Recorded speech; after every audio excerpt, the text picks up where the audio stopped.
ইতিহাসের দিকে তাকালে দেখা যায় বিশ্বের সবচেয়ে সফল ব্যক্তিরা কোনো না কোনো এক সময় মানুষের চোখে নির্বোধ ছিলেন, কিন্তু তারা অন্যের কথায় কান না দিয়ে নিজেদের বুদ্ধি ও দূরদৃষ্টি অনুসরণ করতেন। আর সবশেষে একটা সময় গিয়ে তারাই সবচেয়ে বুদ্ধিমান হিসেবে বিবেচিত হতেন। কারণ সফলতা কখনোই বাহ্যিক প্রদর্শনীতে নয়, বরং সঠিক সময়ে সঠিক সিদ্ধান্ত নেওয়ার মধ্যেই লুকিয়ে থাকে। সফল ব্যক্তিদের একটি বিশেষ গুণ হচ্ছে চুপ থাকা এবং বুঝে শুনে কথা বলা। এই বিষয়ে ইসলামও আমাদেরকে একই শিক্ষা দেয়। চুপ থাকা নিয়ে নবী সাল্লাল্লাহু আলাইহি ওয়াসাল্লাম বলেছেন, যে ব্যক্তি চুপ থাকে তার রক্ষা হয়। তিনি আরো বলেছেন, যে ব্যক্তি আল্লাহ ও পরকালে বিশ্বাস করে সে যেন ভালো কথা বলে অথবা চুপ থাকে। এ বিষয়ে হযরত আলী রাদিয়াল্লাহু তাআলা আনহু বলেছেন, চুপ থাকাটা অনেক সময় কথা বলার থেকেও বেশি মূল্যবান, কারণ কখনো কখনো চুপ থাকা থেকেই ফায়দা হয়। হযরত উসমান রাদিয়াল্লাহু তাআলা আনহু বলেছেন, যে ব্যক্তি তার মুখ বন্ধ রাখে সে নিজের ঈমানকে রক্ষা করে। হযরত ইয়াহইয়া আলাইহিস সালাম বলেছেন, চুপ থাকার মধ্যে অনেক শিক্ষার পাথেয় রয়েছে যেটা কথা বলার মধ্যে নেই। কাজেই এই চুপ থাকা যে আমাদের জীবনে ঠিক কতটা গুরুত্বপূর্ণ তা আমরা হয়তো ইতিমধ্যেই বুঝে গেছি। আজকে আমি আপনাদেরকে এমন একটি গল্প শেয়ার করব যা হয়তো নীরব থাকার গুরুত্ব সম্পর্কে আপনার ধারণাই বদলে দেবে। এই গল্প আমাদেরকে এমন একটি গুরুত্বপূর্ণ শিক্ষা দেবে যে নিজে বুদ্ধিমান হওয়া আর অন্যের চোখে নিজেকে বুদ্ধিমান হিসেবে দেখা এই দুটি সম্পূর্ণ ভিন্ন ব্যাপার। জীবনে সফল হতে গেলে কিছু সময় মানুষের সামনে বোকা সাজতে হয়, কারণ নিজেকে চালাক তো সবাই প্রমাণ করতে চায়, তাই এটি সবার কাছেই খুবই কমন একটি বিষয়। তাই চলুন গল্পটি শেষ পর্যন্ত দেখি।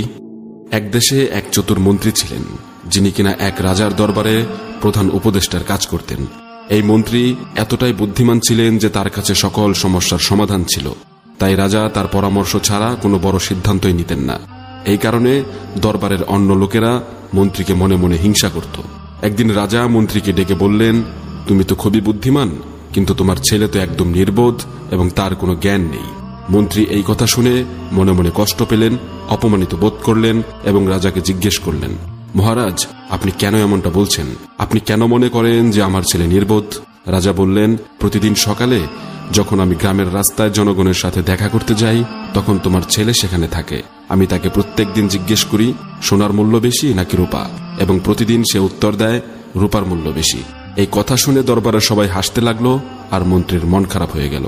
তিনি কিছু না বলে সোজা বাড়ি গেলেন এবং ছেলেকে জিজ্ঞেস করলেন, বলতো কোন ধাতুর মূল্য বেশি, সোনা নাকি রূপা?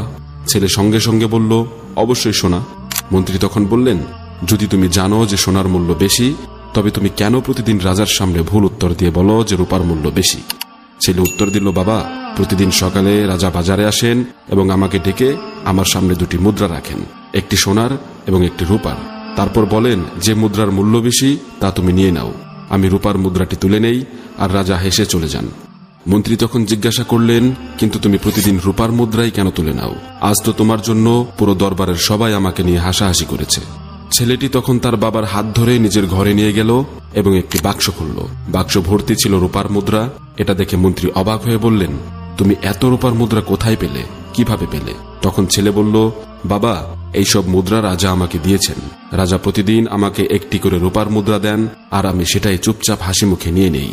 কিন্তু আমি জানি যদি আমি একদিন সঠিক উত্তর দিয়ে সোনার মুদ্রাটি নিয়ে নেই তবে রাজা এটাকে তার ক্ষতি মনে করবেন। তিনি বুঝবেন শুধু শুধু অন্যকে সোনার মুদ্রা দেবার কোনো মানে নেই।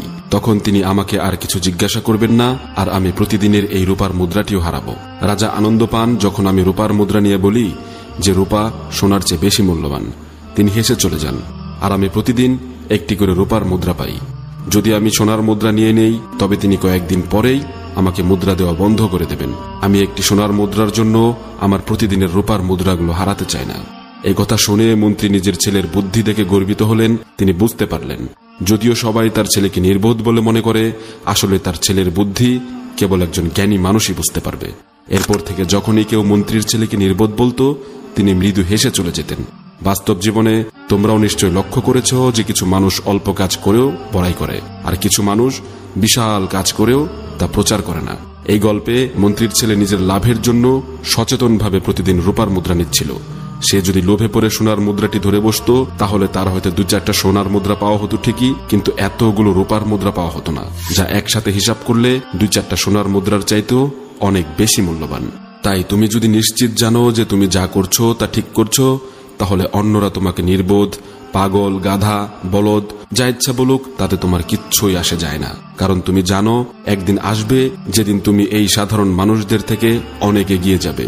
এই গল্পের মূল শিক্ষা হলো মানুষের সামনে নিজেকে কখনোই অতিরিক্ত চালাক প্রমাণ না করা, অতিরিক্ত লোভ লালসা না করা, নিজের পরিশ্রম বা অর্জন নিয়ে গর্ব বা বড়াই না করা, নিজের সঠিক সিদ্ধান্তকে অন্যের সামনে প্রকাশ না করা। কারণ প্রকৃত বুদ্ধিমান ব্যক্তিরা চুপচাপ এবং বুঝে শুনে সিদ্ধান্ত নেন।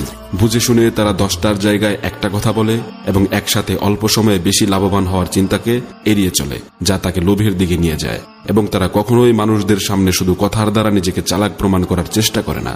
এতে মানুষরা তাকে গাধা, বোকা, বলদ যাই বলুক তাতে তার কিছুই আসে যায় না, কারণ সে নিজে জানে সে কি, এবং যারা তাকে বোকা, বলদ, গাধা ইত্যাদি বলছে তাদের চেয়েও অনেক বড় কিছু করবেই করবে। গল্পটি ভালো লাগলে অবশ্যই তা নিজের জীবনে প্রতিস্থাপনের চেষ্টা করবে এবং তোমার প্রিয়জনদের সাথে শেয়ার করবে। আল্লাহ আমাদেরকে সঠিক পথে পরিচালনা করুন এবং সকল প্রকার লোভ লালসা থেকে বিরত থাকার তৌফিক দান করুন। আমিন।